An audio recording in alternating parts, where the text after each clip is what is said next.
Oh, gosh. It is August 12th, 2023. We're meeting with Johnny Stanford and Susan Stanford and Nan McCrary and Sherry Nauer, Jody Ruth, and I am Mary Gustafson, and we're going to have a conversation with our friend Johnny Stanford, who's been here for a very long time and wants to tell us all about Lucketts. Carry on. So I have a list here that Mary gave me. I'll just go through it fairly quickly. I was born in DC, moved out here with my parents. My mom inherited some money. They bought the farm. They managed to start going through the money because they knew nothing about farming. They tried a dairy farm and they never did get the cows. They ran out of money and they started a small summer church camp. And so that's how I got here in the first place. From about 7 or 8 years old, I more or less have been here. We went to Lucketts school originally, but my parents realized after the 1 year that we went with some other children into Leesburg because there was a complete difference. Lucketts in the early 50s was, I just remember some interesting stories. You'll have to shut me up, but I couldn't understand when I was in the 3rd grade how come I was one of the smallest people there. And after a couple of days, I realized there were a lot of kids that were 12, 14, and one boy 15. So a lot of these kids just never went very far in school. So I was in the 3rd grade and I was smaller than the rest of them, and I was used to being one of the biggest kids. So my parents picked up on that, and so we went to Leesburg, and it was totally different. Like the right kids were in the right class, and we had one boy came to class at Lucketts and he had a nice chunk of wood and he whittled and whittled and whittled. And after about a month, he brought this barrel in and he put his gun together and he had made a stock. It was a nice job, but he made it right in the school. I'm not too sure that goes on now. And it didn't go on when I went to Leesburg. There's a lot of stories about Lucketts. I think maybe people that went there wouldn't want to hear all of them, but they were very funny, I thought. And when I think back about how Lucketts has changed, because when Nan went to school, when her daughter went to school, it was really a nice school. It was one of the better schools, they said, in the county. So Susie and I bought some land next to my parents' place, and then Nan and Susie and I have been here off and on since then, which is back in, you came here in the 60s, I think. Yeah. So it says holiday special events. Most of that is, we didn't do an awful lot. There was work primarily. We had, at some point, between some land that we had purchased off of Selma, we ended up with 460 acres. So we stayed pretty busy. And I think most people that have dealt with horses know there's not an awful lot of cash and money, and it's not a really lucrative thing. So you ended up being pretty busy and ended up shoeing your own horses and fixing your own fences and making your own hay, and we didn't take too many vacations. So that was our social experiences, any connection to the equine industry. I think I mentioned that.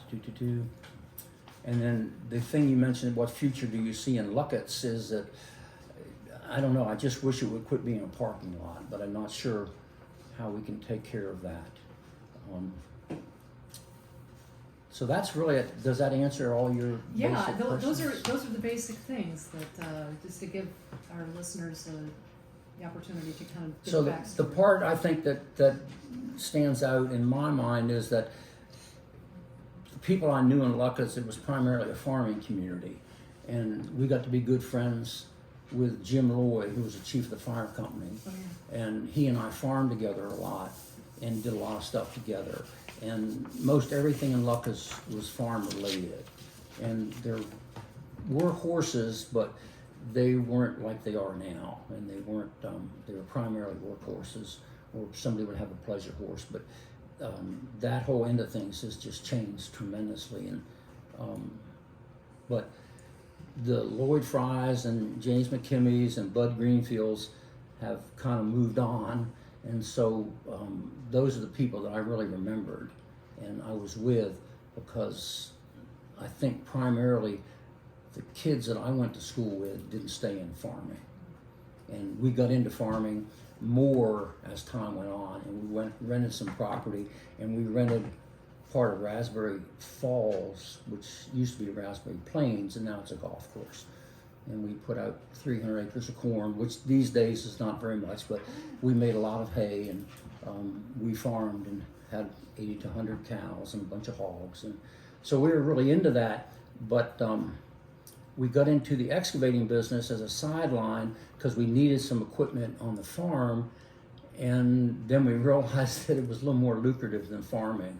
And then as time went on, it became harder and harder to do any farming in Loudon with all the traffic and the cost of labor. So we've backed away, and now we have a small cow herd and a couple equines, and that's about it.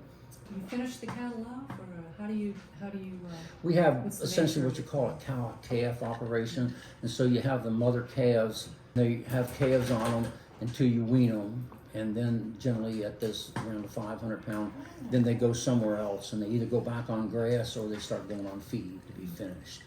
And we have fattened out some cattle, but that's a whole different industry. You really need to be producing your own grain and be set up to feed a bunch of them. But we fed 40 or 50 calves at times. So that's what we do now, is just keep the calves. We have some come in the spring, some come in the winter, in the fall, and then we just sell them at a local stockyard in Winchester. You had talked about how this was all one big place, Selma, and you purchased how many acres again? It was 189 acres that we bought in the late 60s.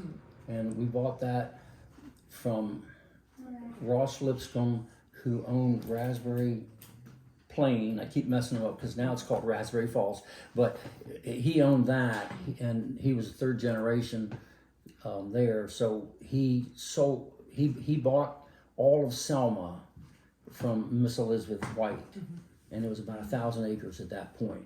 And she was to the point she was having trouble managing it, and she needed to. It was just too big a property, and he bought it for protection from his property.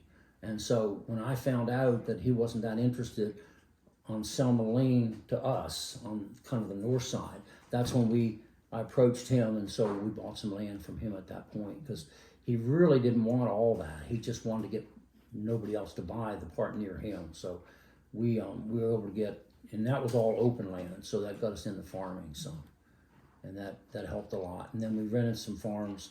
We rented a place up on Montessor Road up towards Stumptown, and but now that's all housing development. So, it's changed again with farming. Like that property is about a mile up the road towards Stumptown, and we would just take our cow herd and just send them up there sometimes to graze. And there'd be like 80 cows, and they'd just go down the road, and that was about a mile or so. And I don't know if I had trouble coming down the road yesterday because Route 15 was a parking lot about 4 o'clock.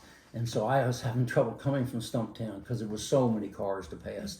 And I often think if I let 80 or 100 cows out, maybe people would quit using that. That would probably be the strategy that would change things a little bit. Let people know, huh? Well, you had an equestrian operation. Well, Susie, my wife, came from Pennsylvania, and she came here primarily for the horses. So when she got out of high school, she worked here in the summers while she was in college, and then she took over the riding operation entirely, and it was primarily a teaching situation because she was never into training and that type of thing. So, and she always did a great job, especially with the younger kids teaching. So we did that, and then we had a summer operation. Like I'd mentioned, my parents had started this church operation, summer camp, but it wasn't really too successful. For one thing, they had to have people that were in their church, and so they didn't have a very big group of people. But we had an area, when we took over, there was living quarters for the girls and the boys, and we had 80 to 100 kids, and they would come for all summer. Wow. This was... And this is if you go up the road, like going west, so it's just... Where you're going to take them. Yeah, we'll go up and take a look. But yeah, that was kind of unique, and that also changed where we got out of that because we did really great with the kids, but we had trouble with the parents, and they were only allowed to come every 2 weeks. So the kids stayed 24 hours a day, and they stayed for 14 days before they got to see their parents. And we didn't really promote them talking to their parents. Once the parents got in here, they started spoiling them again and buying all kinds of junk and letting them do whatever they wanted to do. So it always took about a half a day to get the kids kind of back acclimated. They really like being here. They like being in the country. They like the horses and the animals. You just had to get them away from their parents. And so sometimes we would just have to tell the kids, your parents say they don't want you to go out on the farm and help make hay or drive tractors, especially the girls, because you're supposed to be here for the horses. And the girls would throw such a fit, the parents would come back and say, okay, I'm sorry, just let them do whatever they're happy doing. But they really didn't want to stay in the suburbs, and they wanted to get away from that. And the parents had a lot of trouble understanding it. So we had very few problems, but the problem was just all the expenses got more and more. And I need to throw in the fact too that insurance was absolutely nuts. And every time somebody would fall off a horse out of a summer camp up in upstate New York, then our rates would go up. And we never had any problems. But our rates just kept going up. And they kept telling us that if we would just have the kids come to camp and chase butterflies, it wouldn't cost me as much. But we really didn't want to do that. So that's really essentially why we closed things up. But that was a really tremendous experience, and I think that the kids got a lot out of it. So it sounds like it. They were some of the tell us a little bit about the things that they were tasked with doing. You alluded to not only riding, but some of the other farm tasks. Farm into things, especially with the boys, because for whatever reason, most boys don't want anything to do with horses. If they do, they seem to be really excel at it. So you have that level of boys, and then nobody else. And so we would get some Western saddles, and the kids would go out, and the boys would rope some of the calves, and they got into working the cattle a little bit, and that just kind of got them. There's just something about the English saddle or something that they just can't handle. I'm not sure what it is, but we did have some kids that were really quite good, some boys, but they were either in that top group or they had no interest at all in the horses. But once they started getting on the farm and they helped with some of the shoeing and trying to learn to trim the horses and do things with them, then they had some interest in them. But just getting on a ring, getting on a horse, and I'm sort of the same way. I can't understand dressage. It looks to me like it's the most boring thing in the world. And I know it's extremely hard, and it's really hard to be tops at it. But oh Lord, it's just too much discipline. I mean, and they didn't want that. And the girls were really more acclimated. So, but they would swim the horses across the pond, stuff like that. Of course, it almost looked more dangerous than it was because our pond is filled in, so the horses actually were walking most of the time or all the time, but the kids thought they were swimming them. And we would take the kids to Chincoteague, and they see the horse roundup and stuff. So it was a little more than what I think most camps did. The kids actually had to, if they wanted to have any fun, they had to get out and do something. And they got up at 7 o'clock every day and kind of went as long as we could go until they were dead tired, and then they just went back to their cabins. So and they made a lot of hay. They made a lot of hay. yeah, we made hay. The kids really liked it. The girls especially had never had an opportunity, so they would go out and pick up hay bales, and they would have contests, and one tractor and wagon would be the boys and one would be the girls, and see who could do the quickest and the fastest and the best. And they really got into it. They some of the kids actually went on and bought some farms after they left here. We've kept in touch with them. And I was going to ask you if you've changed lives in that particular way. I think so. I think it was You had people become veterinarians, people doing started the hog farm. People went into environmental concerns, I think, I've heard over the years. That's a tremendous contribution to. How long did you run the summer camp? How many years? my parents were here for 10 years, and we ran it for 15 up till 1980, 1979. So Till when again? 79. So we started in the early 60s running things because they had more or less decided they wanted to have what I considered a normal camp situation where the kids played tennis and they chased butterflies and they went to the swimming pool and they took a lot of hikes and did a lot of singing but we found the kids were much happier if you let them really learn to do something. And once they got involved, like with the horses, they had to clean their own stall. And we had a kid come here that was, how old was Robbie, 15 or something, and he was a Class A. If you had into horses, he was a Class A in the pony club, and he couldn't tack his own horse because he'd always had somebody do it for him. And the whole deal was Susie would meet with these kids and she would tell them, okay, now you have a horse and it's your own horse for the time you're here, and you take care of the horse and you clean the stall and you get it ready. And this boy says, well, I've never done that. So he sat on the fence for 2 or 3 days. And his parents kept trying to call us, and we kept saying, well, if he's not happy, he can go home. Well, he didn't want to go home, but he didn't want to clean the stall, and he couldn't tack a horse, so he felt a little funny because the younger kids had learned to tack horses. But he did, after 3 or 4 days, he finally learned to tack his own horse. He came in here with a 9-horse trailer, a 9-horse tractor trailer with 1 horse from Missouri. I mean, it was that kind of a situation. He really needed to come here because he'd been with horses his whole life, but I think somebody booted him up on the horse, and then after that, he came down and they cleaned the horse up. So he sort of fitted it in after a while, but How wonderful to have this experience. he was aghast when he realized what a pitchfork was, and he had to use it. But they all fit in, and I think everybody had a good time. It's just we had very few discipline problems, which I think would have changed a lot now, because it was amazing that the parents were willing to stay away for 2 weeks. When I think about it now, I think that's probably something that's not possible, that you wouldn't see your kids for 2 weeks. And a lot of the kids would come 2 or 3 in a family, and they would come year after year, and that's where you drew your counselors from. But the problem was, we got a couple people that had worked at Moore and Far to teach riding, but we got to the point we couldn't find people that wanted to be the counselors because it was a 24-hour day job, and it paid very little to nothing. I can remember we had 2 young ladies that came from Morven, and one had stayed here year-round for 2 or 3 years, something like that.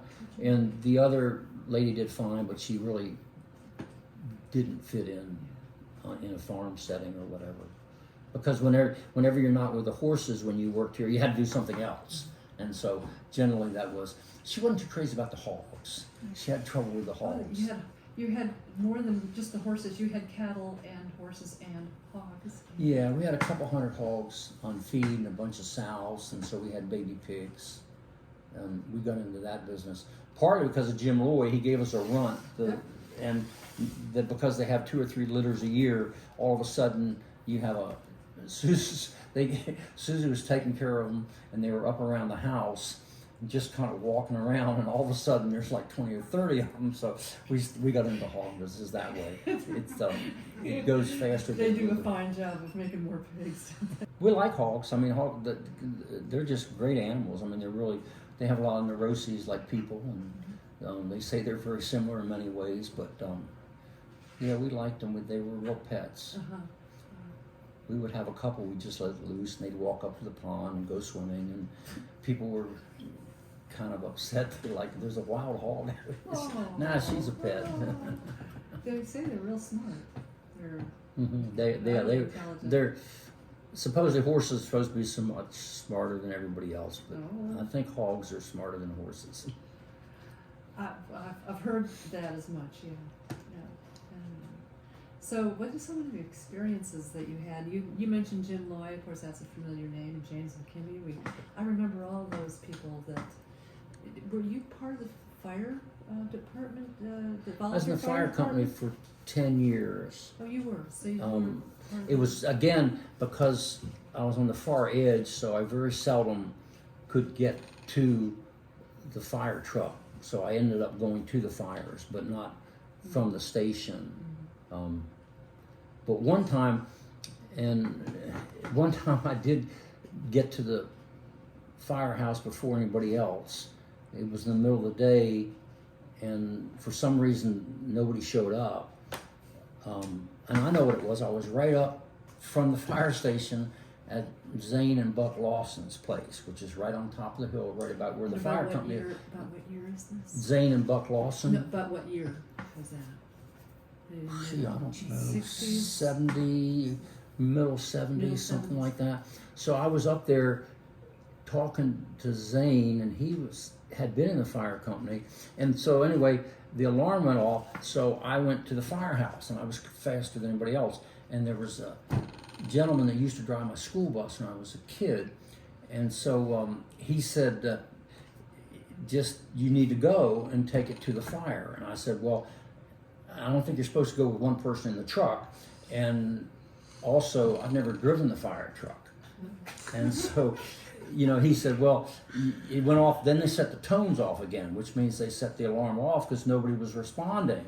And so it's blaring for the second time. And so he's saying, you need to take this. I said, okay, but I've never done this, and I'm by myself, but that's fine. He said, well, somebody else will see the truck, and they'll come follow you, and they'll get to...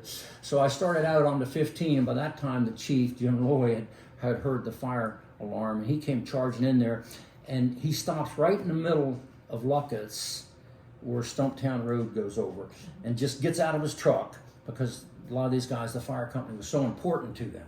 And just runs over, jumps in the truck, and says, okay, let's go. And he left his door open, and his truck's sitting there. And then we're going down the road, and he starts cussing me out because I'd never come to a fire before and be able to get there early enough to drive the truck.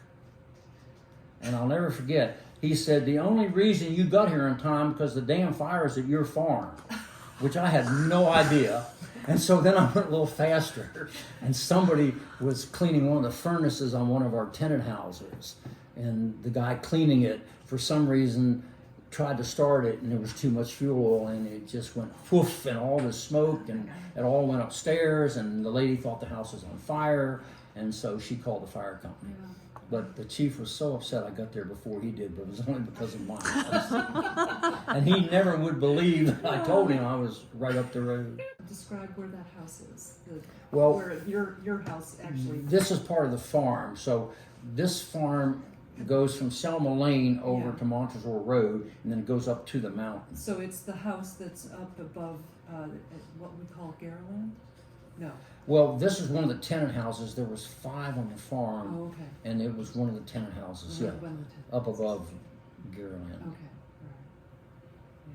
I had an interesting story too, which again, it hit me as a kid. I don't know if it would anybody else, mainly because how much Lucketts has changed. I mean, I could see a change in Lucketts from the time I went to school, the time Nan went to school, a big change. Well, they had another school, right? I mean, there's a whole other building to start with. But so one day, and again, I was mentioning some of the kids had gotten behind in class, and they were like, this one boy that was 15 in the 3rd grade, and the teacher told him, you have special permission to go home, you don't have to be 16, you bring a note back, and you can just give me the note tomorrow and don't come back anymore. So I think she finally decided it was time for him not to come to class. So when you're in a group like that, it was sort of funny. We were out for recess one day, and all these kids were walking down the road, which is Lucketts Road, going to the river. And a whole bunch of us in school were in recess. And so we look out and we see these kids in straw hats, and they're chewing on a piece of straw, and they have a fishing pole, and they have a little can full of worms. And they were kids that were, 6 to 15, and some of them were bare feet, and they're walking to the river. And I asked one of the guys, I said, what's the deal with you all yelling back and forth at these kids? And I said, how come they're not in school? He said, well, they don't go to school. I said, what do you mean they don't go to school at all? He said, no, they're the dumb kids. And so I said, okay. And so they went fishing, and I never did see any of these kids. The dumb kids. They were the dumb kids, and they didn't go to school. And I never quite understood who they were, and I never met any of them. Yeah. And And you were a bit envious, right? You would have liked to be going fishing. Well, I sort of thought some of us were the dumb kids, quite frankly, that were 15 in the third grade. And also, I would have rather been with the other kids. But yeah, that was, when they said that, I thought, gee, I thought we were the dumb kids. Because the next year, that's when I went to Leesburg, and kids were in the right grade. So it was a little different setup. But that was, it just, to me, I don't think you can hardly imagine in my lifetime it would have changed that much. That you know, these kids were just going fishing in the middle of the day, and so I think there's been so many changes that it's just unbelievable. I think people come out here from the suburbs, they can't really believe it. I mean, it's hard to imagine. No, yeah. So at that time when you were telling the story about the school, so that the kids would be from farming families, or either the owners or workers on the farms, and Well, I think the people that lived in the big houses sent their kids to private school or something. So these were farm. Eugene Shield probably would know. I've never asked him, but I have a theory that if you go from Gilbert's up to Pointer Rocks, this was the main thoroughfare. People owned large estates, whether you're down below, you know, where James Monroe and Oak Hill, starting there all the way up. All these mansions and all the large estates. And I think it's because it was close to D.C., because if you go over the mountain into Purcellville area, you get into Loudoun Valley, and there's really good farming soil. This is not really good farming soil, but it's good for big estates, especially if you're near D.C. So I think all these people, I don't remember any of these people that lived in these large estates that owned the farms, their kids went to boarding schools. So the kids, I think, that were Lucketts were the blue collar kids. And then, because I've had a lot of farmers tell me with these farms, I know Selma, and I know our place was like that at Montresor, the tenant houses would be up in the mountain. They didn't want these kids down around their property. They wanted these kids, and everybody lived up that way and stay up in the mountain. And that's where there was a lot of houses. And I've had the people that owned them said, yeah, we made sure that we build the houses for the help. They stay up there. And so I think that's the reason that there was such a difference between going to Leesburg and Lucketts, because once you got to Leesburg, then you had a lot of people that were shop owners and worked in stores and stuff like that. But in Lucketts, they were primarily farm hands. And So where was the cutoff point for going to Lucketts? It would seem that you're pretty it far used to south. be essentially Limestone Branch, which is just down from us. So we're on the wrong side. So we're supposed to go to Lucketts. And that's why we couldn't go to Leesburg. So the bus picked us up to go to Lucketts. But my parents got with some other parents that had already taken their kids from Lucketts to Leesburg. Right down on 15, there's Limestone School that used to be a one-room school, and it's still there. And so Jane Simmons was there, and she had 2 kids, and they went in. And now. And Symington's from Temple Hall sent her 2 kids. Popper and Dee Dee went to school. And then the Martins lived over on River Farm, and those 2 boys went to school. So there was 4 of us, and their parents would take turns taking them into school. I see. A lot of times they didn't have cars like they do with 3 seats, so a lot of times the boys, which we enjoyed, but we would ride in the back of the truck. And it was even more fun when it was snowing or raining or something. But that's why we ended up going to Leesburg. We went with these other kids. And when you ended up going to Leesburg? 9 probably. I was 7 or 8 when I went to Lucketts, and just went 1 year. And then went into Leesburg. And at that point, it was just a whole different group of kids. Where was the school in Leesburg? Was that, because I know the middle school, I know the high school. Was there Well, elementary there used to school? be, there was a school on North Street, and so I think it's library administration now or something, yeah. Yes. and so that used to be the school, and it went 1 through 12, and then the kids in Lucketts after the 6th grade would go to Leesburg and finish, because Lucketts only went to the 6th grade at that point. And then they would go to Leesburg and finish from 7 to 12. And then I guess shortly after that's when Loudoun County was started. I'm not really sure what year they started that. But I think all these communities had schools that went 1 to 12, and there were just a lot of them around. But Lucketts had already stopped it. Because the Lucketts school supposedly wasn't safe to go upstairs, and so no classes could be upstairs. And that's what they kept saying, because I knew people that went there through school, through 12th grade. But when I went, you weren't supposed to go upstairs because it wasn't supposed to be safe enough to have classes. Well, it was built in 1913, right? I don't know. So it was pretty old by the time you went to school there, I think.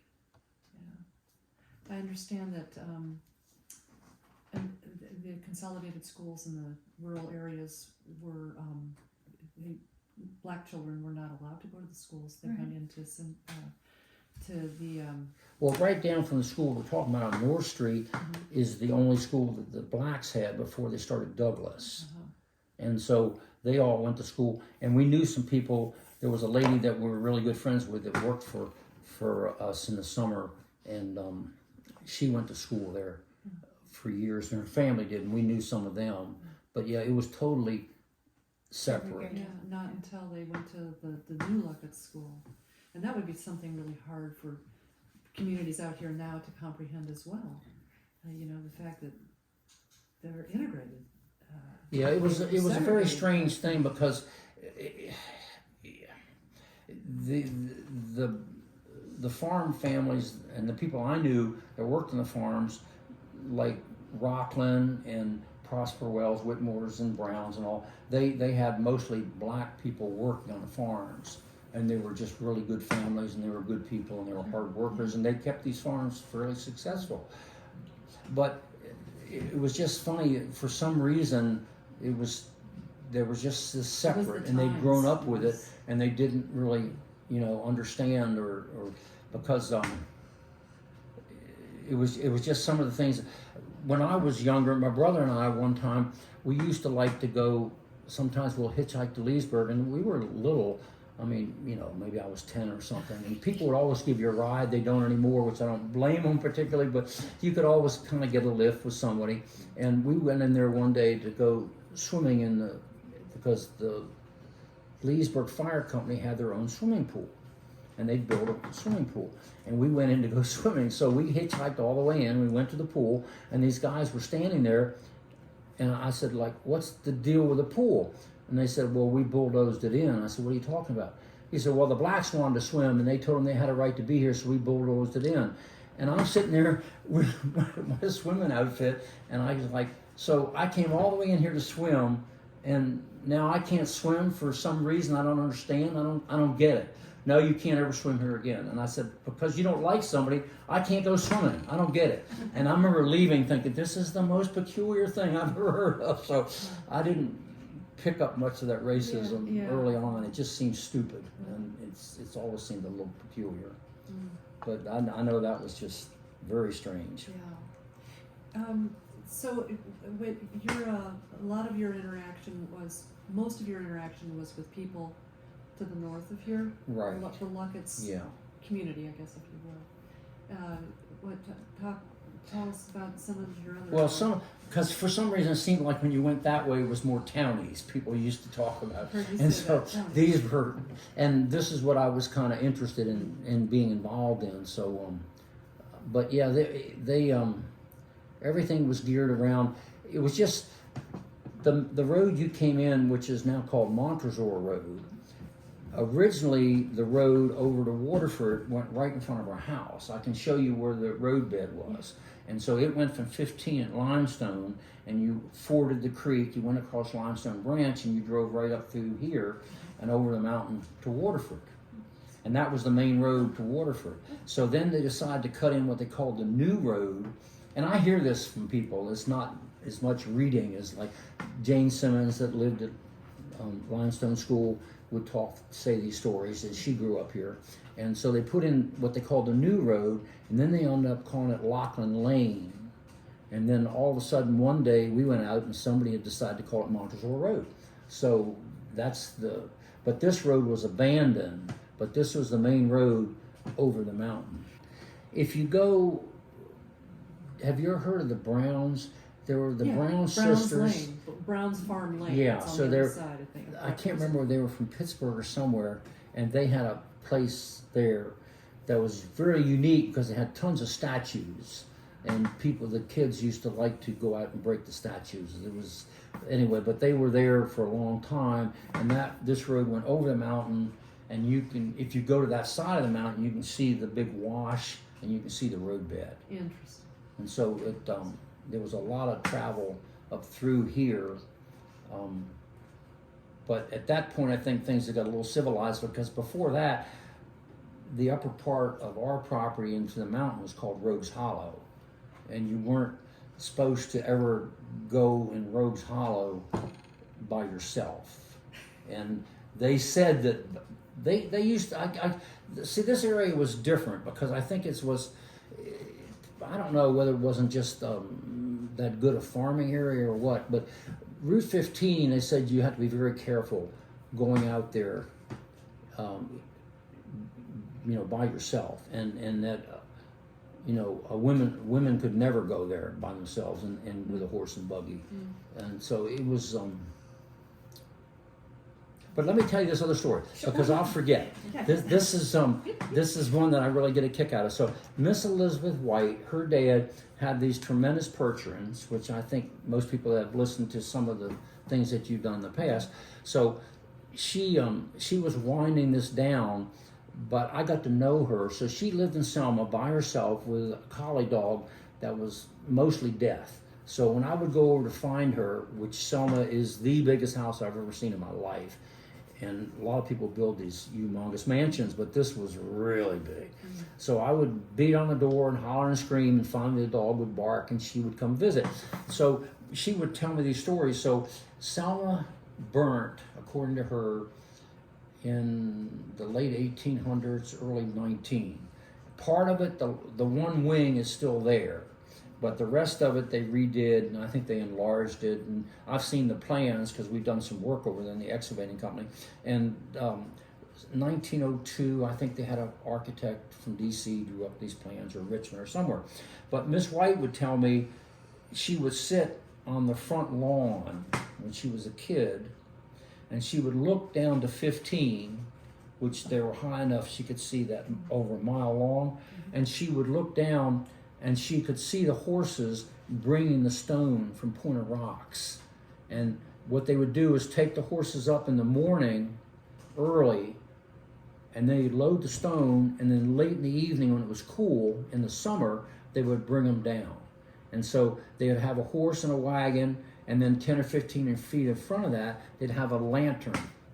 And then go back another 50 feet, there'd be another team with another lantern, and another team. And she said she would sit there at the house every evening when they're bringing the stone from Pointed Rocks. And that was a highlight of her life at that point, I think, to see these lanterns just coming down this road at a really slow pace, which probably today people couldn't stand to do that. But to her, it was quite exciting. And they would finally get these horses all the way to their lane, and then it's a mile up their road, and she would just watch every night, and she'd watch the teams come down. Wow. I thought that was pretty. Well, that's a fantastic story. But what was the nature of the stone? Was that I don't know whether marble? I talked with a fellow that wrote this book about the marble, Paul, and I don't think it really was. So there must have just been a good quarry that they needed, stone. And they found it in Pointed Rocks. Yeah. How interesting. So what a sight that would be. Yeah, can you imagine looking down and seeing? Well, 15. I mean, the traffic's so fast you can't. You couldn't even imagine it now. I remember Jim. Not that I wanted to even bring up any of my own stories, but Jim Lloyd says that back when he was a young man, and Route 15 was, probably freshly macadamized at that point, because I think that didn't happen until maybe in the 50s. Right. That you could drive a truck up to his house where he lived, on the corner there. He could park his truck right on the edge of the road, across the road, go in and have his lunch with Miss Mildred, come back out and there wouldn't be a car go by. Yeah. His truck be sitting right in the middle of the road. Yeah, it was just, it was unbelievable. I mean, it's changed so much.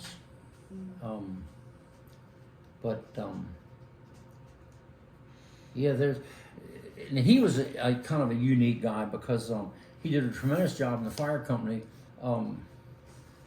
But he would get mad with me because I wouldn't get to the fires on time. But I was so far away, and he wasn't happy that one day I did get there on time. Friendship, relationship at all with the Whitmores? A family that had been there for... Sandy Whitmore, I knew her in school. She was a little bit ahead of me in school, and I knew her some. That was the only one. And then, I'm trying to think, I don't remember too many people that, one thing that's kind of interesting, and I've actually brought it up to the fellow some, so there's, when our pond, lake, whatever you want to call it, was dug, it's about 3 acres. And so when I was a kid in Lucketts, the fellow that was digging the pond with a bulldozer for my parents, his kids went to school in Lucketts. And so my brother and I knew them, and they would ride on the bus to wherever their dad was working that day. So day after day after day, they would ride here with us, then we would go down to the pond. And that was Jackie and Danny Payton, so I don't know if you know those names at all. But yeah, I do. So they would ride down because it was their job at the end of the day to grease the bulldozer and clean all the mud out of the tracks, which is kind of a big job, and then put the fuel in it. And they had only 5-gallon cans. And so every day they would do that, and then my brother and I would go with them. And I really liked wallowing around in the mud and doing that, and that's sort of how I got into excavating. I just really thought this is a pretty cool thing to do. So you've been doing that a long time. And The rest of my family were kind of academics, and I had no interest in that whatsoever. And I think my existing family, the current family, is sort of the same. I mean, I just never really got into that end of things. What do you have, at least a master's, 1 or 2 or something like that? So, but I just wasn't interested, and I just thought it was so funny. It went back to that I remember starting. I just thought, oh boy, cleaning this mud, and you get to be filthy, and it was really pretty a neat thing to do. So, well, it must have led you to knowing a lot of people. I've heard you mention I did work for you. I did work for you. yeah, I guess we've been here so long, and the other thing is, I really don't like, and the fellows that work for us, we're down on people because some of them have gotten ill, some passed away. We've had a lot of people been with us a long time, and we have one guy now that's been with us over 40 years, and we seem to be able to have people come work for us and they stay. I think it's what they want to do. This fellow, all he ever did was work for his dad milking cows, and to this day he doesn't drink milk because he doesn't want anything to do with cows, because twice a day, and then you farm on all day long. But he's a really good worker. But those are the kind of people that kind of stay around. But those are the people that I got to know. But we wanted to work like in the country and outside, and I don't like working in the cities and towns and suburbs. And we've done some of that, and we've worked in some subdivisions, but it's really not as much fun. And the guys that work for me don't want to do that either. I did ask them one time, things were really slow, and we went to Great Falls and worked. And we did some work down there for a big riding ring and stuff like that. For actually, it turns out to be Governor Youngkin's wife at that point. So, but it was just, we don't like the traffic. We don't like all that goes on. We'd much rather be in the country. So that's why I think we know so many people, is because we didn't just go to a big job and just stay there all the time. Yeah, So show this them that. Limestone branch, that was the main road out in front of the house. And so the people that owned Mont Tresor before my parents bought part of it, they were pretty well to do. So they came from Pittsburgh from the steel industry. And so they had a son that didn't really fit in with the family. So they came down here and bought property from the mountain, which was Montresor. Then they bought the farm next to it, was part of it, was McCary, was Greenfields. And then they bought river farms. They owned from the top of the mountain to the river. And they told the one boy, one of the kids in the family, it was Jones and Lachlan Steel Company. So one of the Lachlans, they said, we bought this, we're taking you to Virginia, it's your farm, but you're not allowed to come back to Pittsburgh. So he was a little bit unusual. So he started hearing these stories from all these old timers.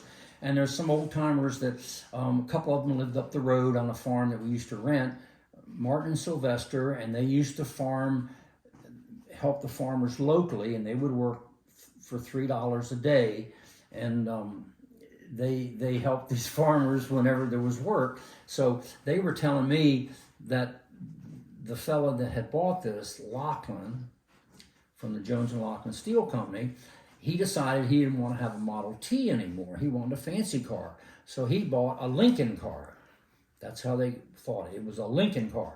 So he comes through Bud Greenfield's, who wasn't there then, he comes through the barn lot and he gets to the limestone, to the branch, and he tries to cross the branch, and his car gets hung up on the rocks that are still currently there because it's low slung. And I guess they were thrashing orchard grass because there was a whole bunch of them. When you thrashed orchard grass, everybody pulled in, you needed a lot of labor. So they all came over and they watched this guy, and they looked down over the bank, and he's down in the branch. He went back to the barn and found an axe, and he came back and killed his new car. And I guess that's how they put it. They said he beat on that car, broke all the windows, broke all the interior, threw the hood open, broke all the sheet metal. They said he just chopped and chopped and chopped and finally just fell over in the stream. He was so tired, they thought he was dead. And he was just lay there for the longest time. And I said, well, what did you all do? He said, well, eventually we went back and started thrashing the orchard grass again. What else are you supposed So to do? that was the kind of interesting story. So then they had to get this car and take it back. And I never did quite understand if he went back to the Model T or what, but I knew that wouldn't go through that branch. There was a lot of stories with that guy. He was a bit of a character, I guess. So they Did had he live out his days here? yeah, the lady, he ended up marrying the housekeeper, and she was really a nice person, what everybody said, but she got to the point she couldn't manage him. So they put him in a house over on River Farm across from Temple Hall. And everybody said, they put him with a male nurse, a nurse, it's a male nurse. I said, okay. But that was sort of an unusual thing. So he stayed over there, and she stayed here. And I guess she was just really, he was fortunate to find her, because I guess she was a really big help. And I'll tell you another story about Jim Roy, especially people, I think a lot of people know Jim and can relate to him. So the funny part is, Jim and I are starting to farm together some. And he starts talking to me one day, which I wasn't aware of. So the main property that my parents bought had a carriage house on it that had been converted over to mostly for cars. So they had hired him to be their chauffeur. Well, back then you didn't have to be, like I got my license when I was 15. It was just different. Well, when you didn't have to have any license, I guess. You just, whenever you wanted to. So they hired him as a chauffeur. He was pretty young, and they kept him in this carriage house. And so he would drive them, these people that owned the property, the steel company, the Lachlans, they owned this property. They owned a hunting lodge in Pennsylvania, and then they owned an orange grove in Florida. They would stop here at Montresor a little bit in the spring and a little bit in the fall when they were going to the hunting lodge and down to the orange grove. This is just a stopover. Even though they had a full staff that took care of the house and the whole works, that's the kind of the amount of wealth they had. And he was fortunate enough as a farm boy. He just kept talking about he was so lucky because all the other farm boys were out thinning corn, which is what people used to do a lot on your hands and knees, and you would thin the corn. And he didn't do that. He got to be the chauffeur, and he would drive them to Florida and then drive them to Pennsylvania and then drive them back. The only problem was he had to wear a little uniform, and he hated that. But I think he was very fortunate to have that job.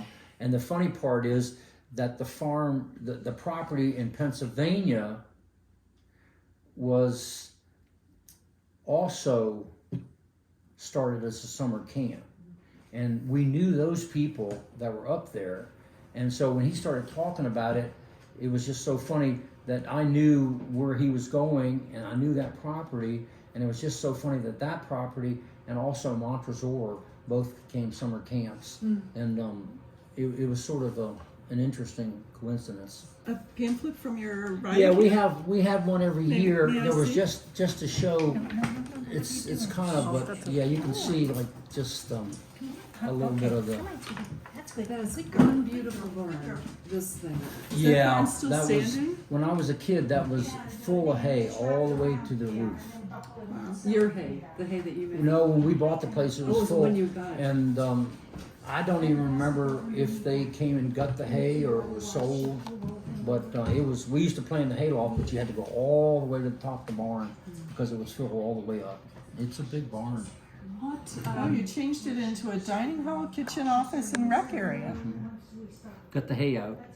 Yep. Is it still standing today? Yeah. Mm-hmm. Wow.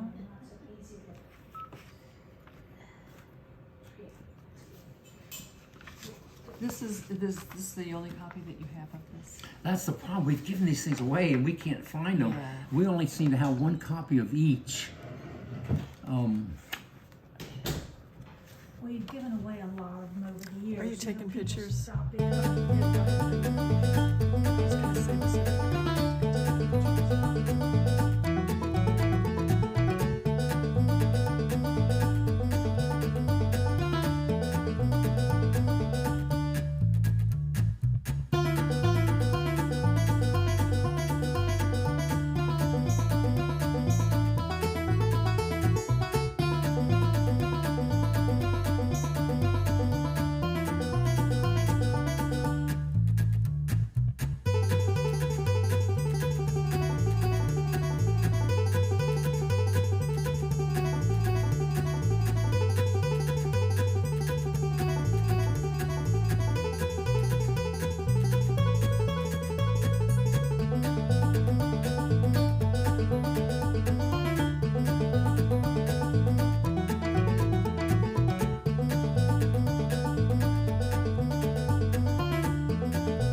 Yeah, well, people can make money off of insurance too. It's you know. Yeah, when we never some had people anybody make money. file for insurance and we never had any problems, but it you know just kept going higher and higher and higher if you had horses.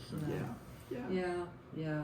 But that's so interesting because here they have comments from the campers' parents from Ohio, California, Oh, okay.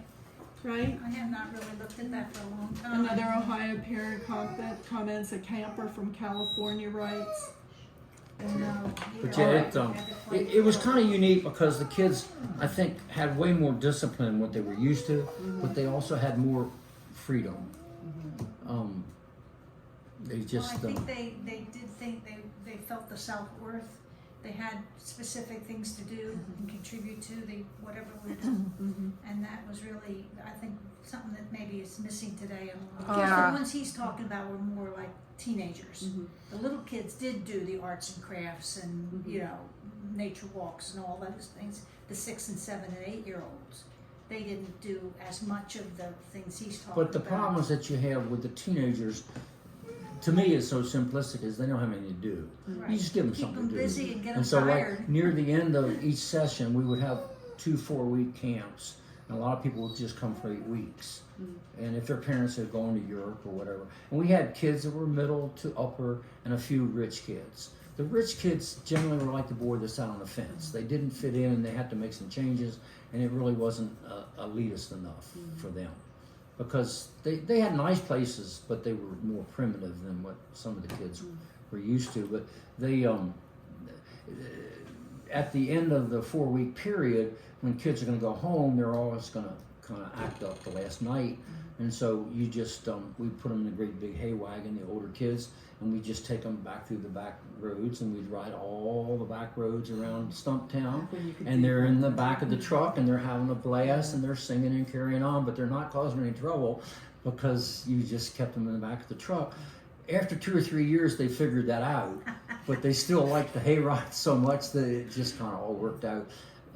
But I know that my parents had some problems because, you know, they would just say, okay, you're going to go to bed and you're going to be good tonight. Well, you know, it's the last night, and they're going to take toilet paper and stick it here and there, or whatever you do. And but we never seemed to have that kind of problem. You just wear them out. I mean, just that's what they need, was to be. They don't have enough to do these days. Yeah. So we really were fortunate in that department, because we had some kids that probably would have been problems. And also, we closed before drugs and all that came Yeah. on the scene. We never dealt with any of that, thank goodness. Yeah, we did. We had a couple kids, I'll never forget, talking about a pipe or something, and it's like, well, come on, we're not even talking about that, you know, just cut it out. But yeah, now it'd be a whole different thing. Well, we knew, and we've had counselors come back and tell us, like, good Lord, if we did to kids what we used to do to them, I mean, if they were bad, like that little kid, I mean, you'd ask them at their table what they wanted to eat, and each counselor would say, okay, you want more of this and more of that, and make sure you eat it. You have to eat it. And, you know, the first day, 2 or 3 of them wouldn't get it. That one little boy sat there till 9 o'clock at night, and I told Susie, I said, you need to let him go to bed. And so she said, yeah, but he hadn't eaten his peas. I said, yeah, but you need to let him go to bed. So the next morning he came up and he had peas for breakfast, and he wasn't very happy when the other kids were getting eggs and stuff, but he ate his peas, and all the other kids were like, wow, this is really how it works. I guess I'm going to eat my peas. Well, it sounds like just one of those things, you changed some lives, whether it was through the peas or the hogs or the, you know, whatever, you changed some people's lives. It was really enjoyable. It's just that I often think it just probably wouldn't go today. And I think we were unique because we had a different setup. I mean, some of the parents literally could not understand. I remember this one guy, he was pretty well to do, had a big company, and he was just furious. He said, I don't want my daughter out on a farm. She's not here to be a farmhand. And I said, well, that's fine. In the afternoon, after they're done riding and they've done everything in the stable, she can just go sit up and around the barn, or maybe she can go out to the swimming pool. And boy, they went and told her, and she just went off. And he came back and said, okay, fine. If she wants to drive a tractor, you can let her drive a tractor. That's, and the kids really wanted to do these things, but they just weren't allowed to, and their parents didn't understand it. But yeah, we had some interesting stuff. So I go to Lucketts, and the teacher says the first day, what religion are you? And of course, I really wasn't into it too much. But I said, well, I think my parents are Christian Scientists. And I'll never forget, she kept arguing with me. We're all Christians. Well, I think now maybe we're not all Christians, right? But I'm not sure we were. But she was so upset. You don't even know we're all Christians. I said, well, I think that's what Maybe they call this Christian Scientists. So we had to go get my brother, because he was 3 years ahead of me, and he came back and said, okay, now what religion are you? And he said, Christian Scientists.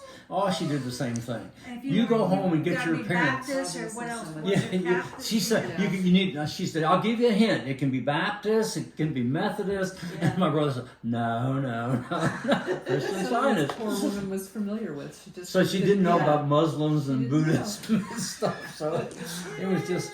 It The was. other thing, I'm not sure if you got, he came out of DC at this 3rd grade. So he'd been in two or 3 years of DC kindergarten and 1st grade, and I don't know what. So this was a real cultural shock. It was. It I was a mean, culture shock. What was it Yeah. like in the DC kindergarten? And It I was- know we have to go. It was there. just like normal. I mean, it was and And you were in a Leesburg. you were in a nice neighborhood with probably a very nice, Yeah. nice Yeah. public But school. was it diverse even back then? No, we were probably a little bit of upper class. We're in Northwest. We're near the zoo, which I don't know what that is now, but Yeah. went to John Eaton, and it was pretty normal. But yeah, like Lucketts, I mean, this one boy comes up to me and just Yeah, says, this is a great thing. this boy comes up to me and he says, so you, teacher said you were in D.C. I said, yeah. You know Tommy Jones? I said, no. I'm going to fight you. I'll never forget. I said, you're going to do what? He says, you're not from D.C., you're lying. Because you know Tommy, because Tommy Jones, I guess, went to Lucketts and he moved to D.C. supposedly. And and he didn't he had realize no how big concept that there was more, I mean, he just couldn't get it. Yeah. And the I other thought you were boy, gonna do about the one about The learn. then the other boy who still lives up in Stumptown area, I know him, and he could see like I was having trouble getting along, and I'm like, man, I don't get this, you know.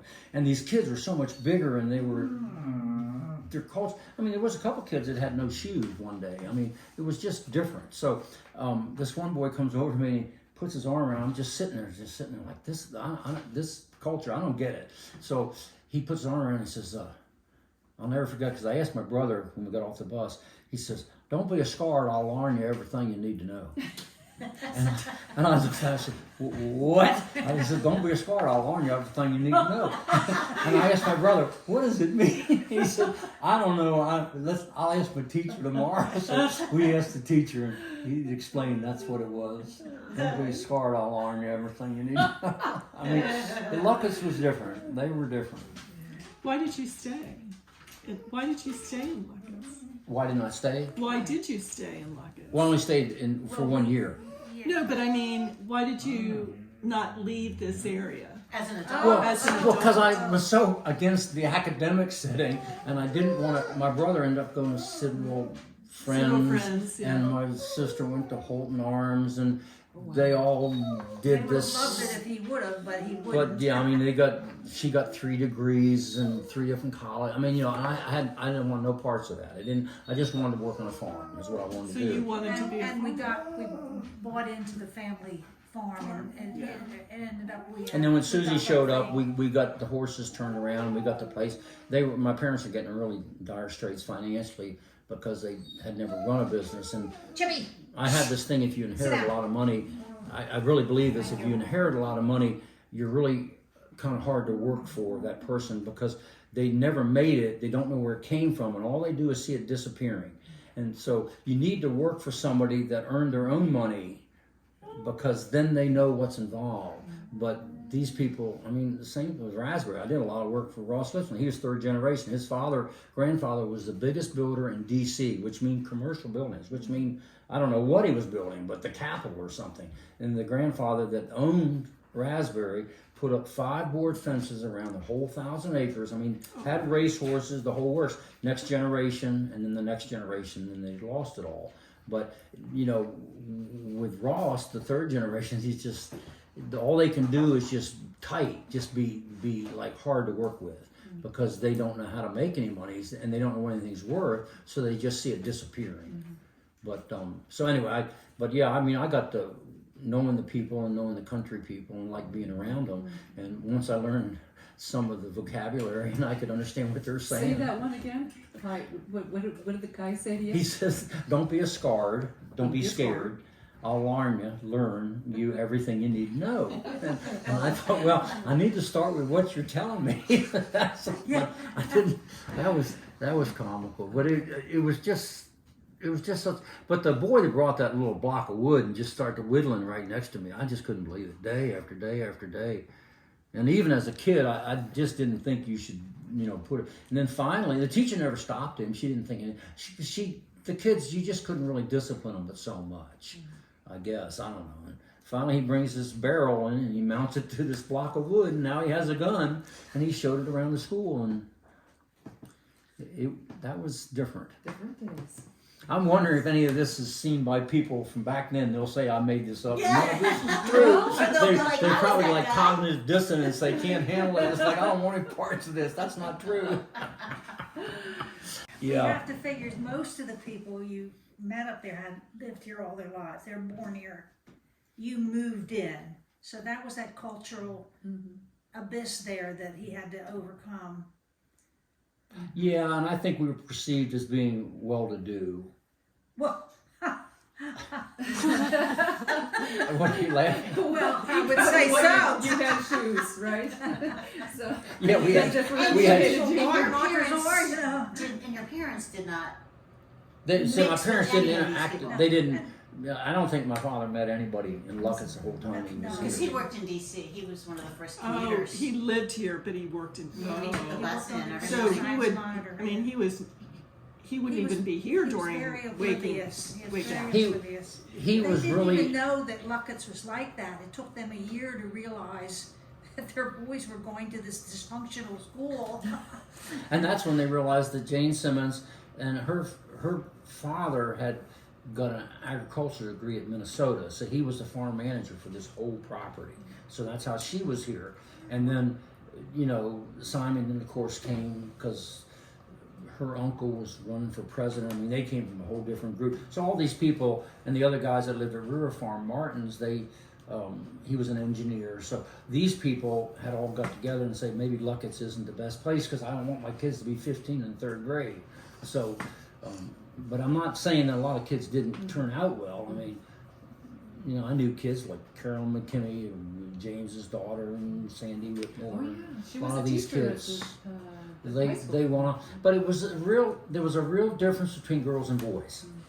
I mean, the girls seemed to be fine and they were where they belonged in school, but the boys, either they were working on a farm. Some of the girls, Lori Fry and Jessie Fry, they would get into fights about who worked the most in the morning. Well, I slopped all the pigs. Well, I had to milk the cow. And every morning my brother and I would sit there and we'd laugh. It's like we just started going. It's like, man, I don't know what it is with these girls, but one of them's milking cows and one of them's slopping pigs. And they would fight about who had the worst job. And it was just a whole different. And the first year, they just changed it so the people that lived on the farm had to walk all the way down to 15 over a mile. Now they could justify taking the bus up. I mean, driving the bus all the way up because we had 2 more people getting on the bus. But yeah, I think I fit in much better once I realized. But I tried to fit in. I mean, I cut holes in my pants, so I had holes in my blue jeans and stuff like that. So I would. Should we go up? Is it time or? Yeah. You should go, I Love think. to. If you're Yeah. going to go, I Yeah. Oh. See the disc and the tree, I didn't know that's what that was.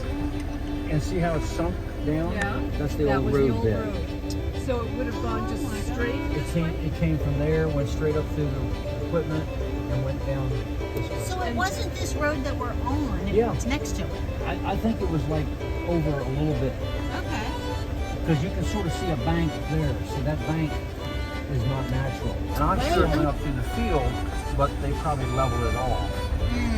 Because this was the field that was Selma's 60 acre orchard. So that would have been Montresor Road.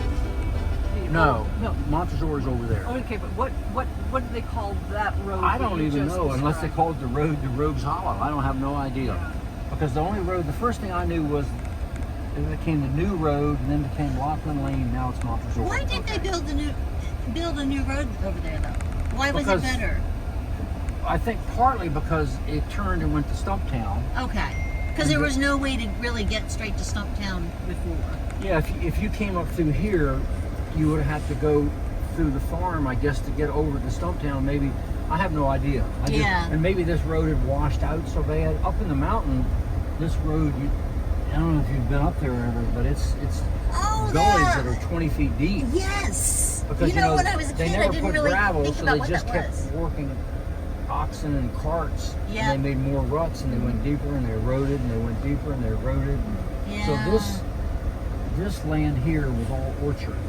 When I was a kid, they had just stopped growing the apples.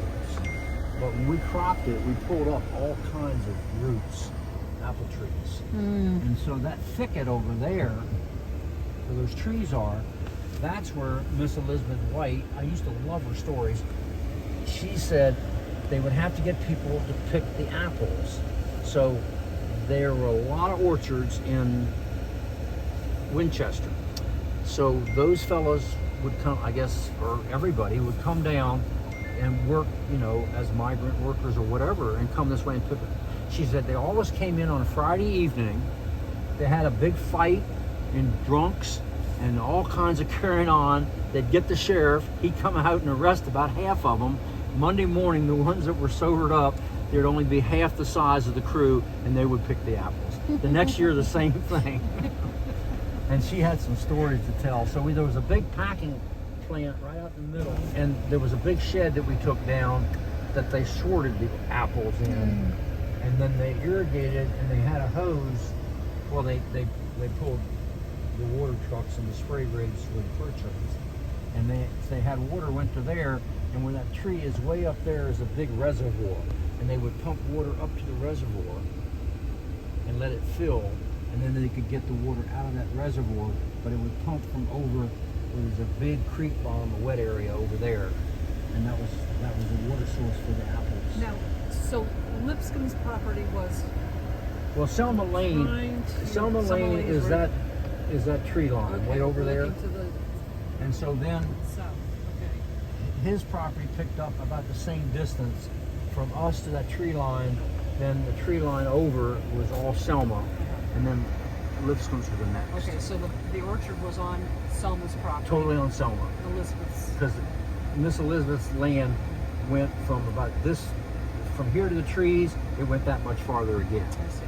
And so essentially they put the road right smack down the middle, so she could sit up there and look down. You can barely see, these houses have gotten so big too, you can barely see the rooftop of her house, of Selma. I can see. Oh, I see it. Yeah, I can see the whitish silver. Is that Yeah, okay? that's it's a slate roof.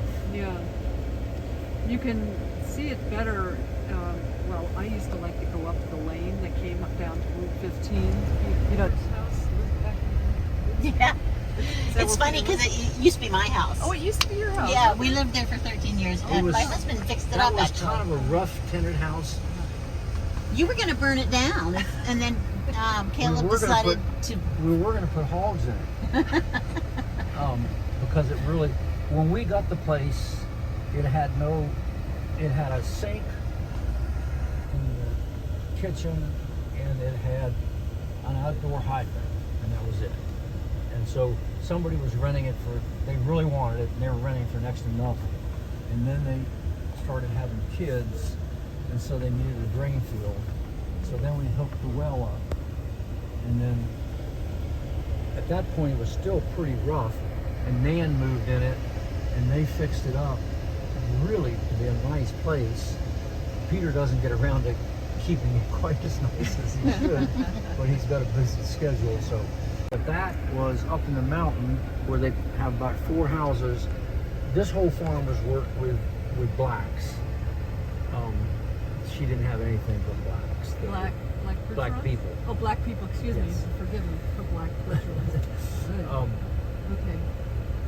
I'm still a little cautious how I say things because I don't know what you're supposed to say. At the time, I'm sure it was blacks because we have far more respect for their culture and But she had people that were really.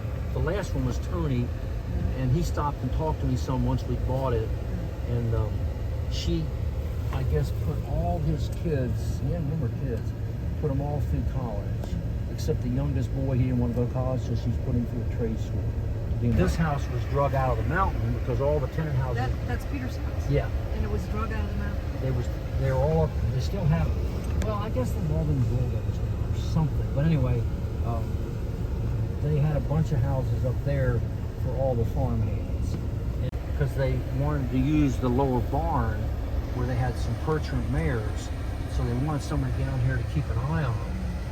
So they drug that down with a steam engine, and They literally brought it down. they jacked it up, and they drug it from way back up in the mountain above Selma and drug it down. They took forever because we got involved with moving to Tuscarora Mill in Leesburg that used to be McKimmy's. Before that it was Saffer Brothers, because we dealt there, and we helped move that. Some outfit out of Lewistown, Pennsylvania came down. It was really a lot of fun, but it took forever jacking it up, getting it level, and then you just creep it along, because otherwise it starts falling to pieces on you. And I can imagine how long it took them. And I swear it was Hauser that lived in Lucketts that helped with that. But maybe he just knew somebody told him. Some of this stuff I wasn't real clear if they lived through it. But I think this happened that probably was him, because this probably happened in the early 1900s. So that was probably, but like I said, that's where that house is doing here, because they wanted somebody near the lower barn to take care of the mares. And I feel like it's so sort of sad that no one remembers any of Selma and the Percheron horses, because they were so unique and such a big part of the community. Up there, where you can almost see the rooftop from the last house, there was another barn, and Miss Elizabeth White told me she had the most interesting stories. So when her dad had passed and now she's in charge of everything, she found out that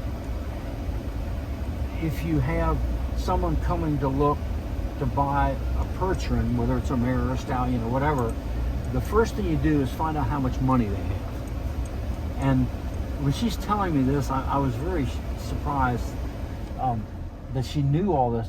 So she said, so we built this barn up here, and when we found out these people wanted a work horse, they didn't want a horse to show, they didn't want it for breeding, they wanted a work horse, a quality work horse on their farm that they probably would breed the mare and she would have the foal, and the foal would walk with them when they're plowing, but they weren't into the breeding end particularly. We would gather up all the good horses and put them in the barn. In that barn that we built specifically for these horses. Then they would buy the horse. Before that, they would come out and she'd drive them around the whole farm, and they would say, well, I want that horse. And she said, well, that horse costs such and such. And they could never afford, but they knew enough about horses to pick the top horses, but they couldn't afford them. They would go somewhere else and buy somebody else's horse. She figured it out. Get the good ones out of there, find out what they're worth, and hide those horses. Yeah. And she really had it down pat. I was very surprised. It was good. And then that barn actually came down board by board and went up to the property that the Davisons own, that we used to farm now as a subdivision, and they sold it to the Costello brothers that owned that farm, and they took the board by board down and built the barn up there. And Miss White told me that too, and they also mentioned it. So who has the barn now? The people that owned it? Yeah, well, no, who has the barn now? You said they took it apart and Believe it or reassembled not, we rented the farm, so we used the barn. It had been on our place. It had been on Selma, which ended up being ours. Then it went up here. Then we used it, and then the people decided to sell this out, so the barn kind of fell down. We ended up bulldozing ourselves, because I was working for them doing their excavating. But it was all numbered. When I didn't understand, when I first went in the barn to start filling it with hay, because we farmed that land, we went in there and all these numbers on the board, so they numbered everything and put it all back to where it came from. Wow. If I'm talking too much. I'm not going to say that. I am so not going to say that. Because you don't want to be rude, or? No, because it's a joy to be able to recall all these things and to share them. So when I was a kid, this road was more or less in the same place, but it was much smaller, and there was a steep bank on this side, and there was nobody that used the road. I mean, it was just like no traffic. One day my brother and I were up here at the farm, and we looked down from the stable and we said, wonder whose pickup that is, because we didn't know the truck.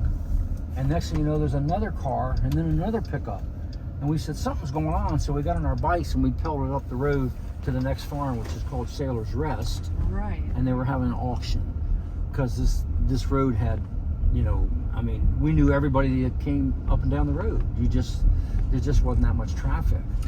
Mary, this was the horse field. It was actually, it's really, I guess, 3 fields divided by a stream, but this was the horse field for the camp and the riding school. Yeah.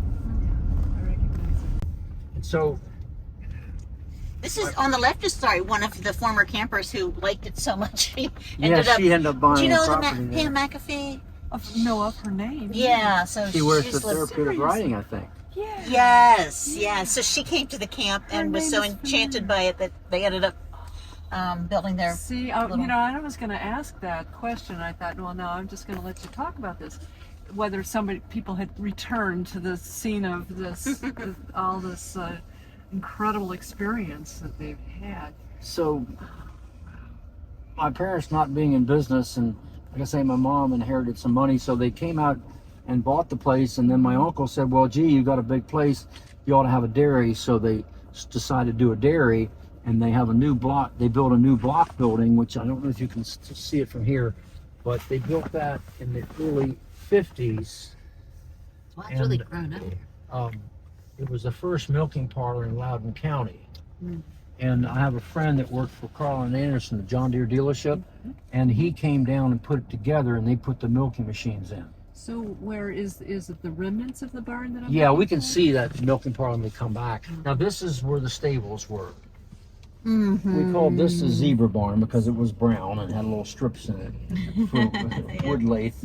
So that was the zebra barn. And the next one is the horse barn. On the left, we had a big shed that had some tie stalls, and we got really, really busy. Shed. That barn went all the way down to here. They were 8 by 10 stalls, so they were yeah. And then this was the tack room. Yeah. And then it went to the next building, and it was a machine shed, but the people took this part out rather than fix it, I think. So it was still the tack room. And this is the machine shed. This is Susie's main riding lesson ring. She kept telling me, "How come you work on these rings and you have this really great footing and all I get is a little load of sand once in a while?" So anyway, we were going to put a ring there. Instead, we put part of a tennis court. We decided an indoor ring. We just did really well. She didn't want to get into horses that much. She's not into that end of it. She was really great teaching kids, but she didn't want to. She wasn't much in the competition. She's done a bunch. She was top second when she went to college, but that's only because of the Midwest. She went to Stevens. It was supposed to be a good school. Most people it wasn't where it is now. So this was the main barn that was full of hay. This is the carriage house. And And then this became the camp barn on the right, we called it, which is where most of the camp activities took, the kitchen and all of the Well, it was all, dining halls. and that was just only in the summertime. You never had any the fall. when my parents, those boxes have come back up having their names. Yeah. When my parents bought it, it was in really good shape. Yeah. And because the people had tons of money, Oh, and there were all formal gardens through here. Yeah. and they never realized what it took to keep it up. And so the money started disappearing quickly. Wow, they finally fixed that roof. I kept telling her, she doesn't know about that roof. That building won't be It looks there. like a really good roof. They finally think put it's a new replaced, or roof is on it it. Yeah. She's just a wonderful person. So after the Hamburgs left, then about 3 other people took it. Somebody from the construction company that owned it was developing the inside. But anyway, and they all lost it right away. So after we left, it went through like 4 bankruptcies. And then these people showed up. And they hadn't been here at all. Well, does she have any plans to do more renovations to the place? I mean, Well, I'm sure she's going to keep going. I haven't been up here for a while. How long has she had it? I think she's probably been here 10 years. Sometime. Oh, longer than that, don't you think? They were like 500 steps above everybody else because so many people didn't get through grade school. And so this guy had a 4-year degree from Minnesota. So he was probably a wealth of knowledge compared to what most people were. But anyway, it was just everything that the county agent and the soil conservation would say do, they did. And nobody had said, well, does it pay or not? And like So that you thing- think this is one of the first farms that had the fescue, the Kentucky 31? Oh yeah, I think nobody ever heard. because we burnt, the fire company came out, they hadn't been around long, and they burnt down the old chicken barns up there. They had a lot of chickens, the people who owned the farm, and they burnt down these old buildings, and the whole time they're in the field around the buildings, and all this fescue, because of course in the winter it grows up in stockpiles and it's still green and looks wonderful. And all these farmers are going on Jaeger gum, and all of them are like, look at this stuff, we need some of this. I should have said, if I'd known what I know now, just wait, you'll get it. Yeah. You'll get it, Yeah. and you'll never get rid of it. Creep into your field, yeah. When I take a look at our fields, there's about 50% fescue out there. And, We've tried forever to get rid of it. We plowed this field and we put it in crops, and it put other stuff, and it does great, and then a couple years later it comes back. And it that's came, the way to Peter's house, a little, Yes. little Yeah. track like this. and it was really quite attractive when Nan was there. They'd fixed it all up. Oh, I'm sure it was. And you probably had a little garden and everything. Yeah, a little fish pond. Yeah. Yeah. Come here, girl. Come here. Because she's. Come here. We want her to be the young one, and she's gotten How old. old is she now? Well, she was born when we came back from Ireland, because you named her Irish Storm, and we took that trip actually 20 years ago. And I know that because I heard this morning that there was a blackout in August 20 years ago, and thank God we missed this blackout. It was a big one that people all over the all over the East Coast, and we were in Ireland at that time.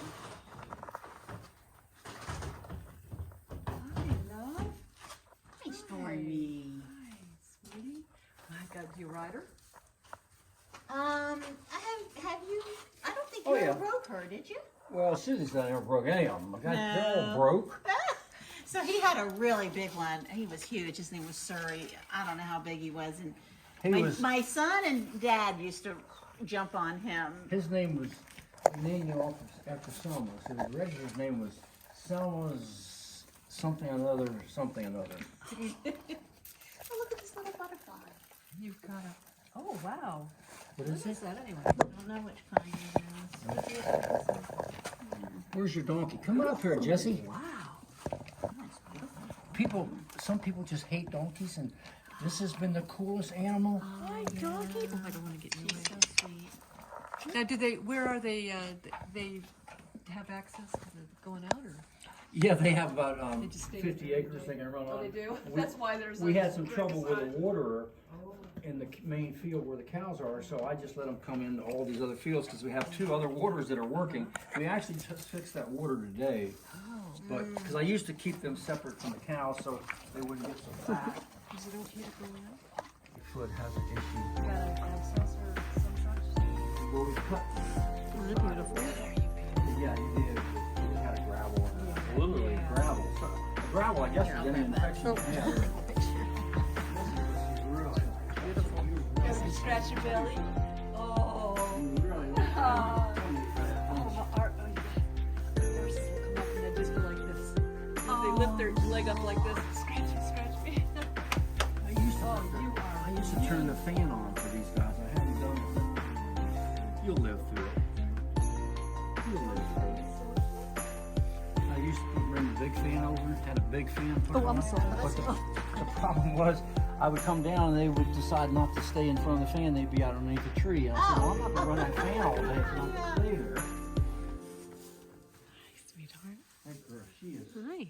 She's such a character. Are you into horses at all? She had just come back from New Jersey, and she decided she wanted to do tops in that end. So she got David and Carol Connor. You probably know those names. Yeah. So they got big time into this. So they had a winery, and so she kept buying every farm next to her. And we would go down and just work. Like, we had a lot of people working, and we put roads in up in the mountain, and David would come out. David O'Connor was really, never seemed like he had a gold medal. He just was so down to earth. But he was just really down to earth kind of a guy. And so we would go out and work on rings, and he'd get other rings, and I had him come over to River Farm and look at that when they started building rings. But so we went in this big field that was all grapes, but it had passed. Wasn't it Meredith? No? Yeah. Yeah. So I think that was like one of the first vineyards. Yeah, Meredith Vineyards. Oh, yeah. Remember that? So Yeah, I do. This- I do remember the name. I don't- So they had tons of these vats. They had a bunch of them that were aluminum or stainless steel or something, which I mean they're worth a lot of money or something. And so the guy running the place, I run in this all the time. He says, "Okay, I want you to go up there and just knock down that wine building." And I said, "What about this other stuff?" "Well, just knock it all down and bury it." I said, "I don't want to." I mean, these vats, they're stainless steel, and they have a purpose. And I said, "I don't want to do that." I said, "Come on, Ed." And so we need to get going. We're building another building, blah, blah, blah, blah. I said, "Look, how about if I find somebody that wants these?" And that's when you knew Fabioli. Doug Fabioli. Because our So kids- does he have some of them? Yes. Oh, okay. When he was leaving Tarara. Tarara and starting his own business, and we happened to know him just because the kids went to school together. Yeah. Told Ed, I said, "Here's the guy's name. I don't even know him. He absolutely knows my daughter. I have nothing to do with him whatsoever. So whatever you want to do," but he would come get these and take them. I know he really wants them. And Doug has told people that I really set him up in the business because that stuff is not cheap. Right. I can imagine. And How so many he of them actually are brought there? this one back when he got all the rest of them. He had a bunch of these Well, wooden ones, that's why we had but he had a lot. this. So he brought one back. He So felt what are like you going to do with it? just keep it for. Well, I give it away Make to. a I gave it nice away to hot one of the tub out guys, of and they it. never came and got it yet. Oh. But You know, we should do something with it at our house, but I don't. Caleb can think of something to do with it. My husband loves making Doing things. stuff like, well, you know, that's a beauty. And I have to say that you could, it holds water, right? Yeah, So as long yeah. as it's full That's of water, true. it Instead holds of my water. rain barrels, I could. There you go.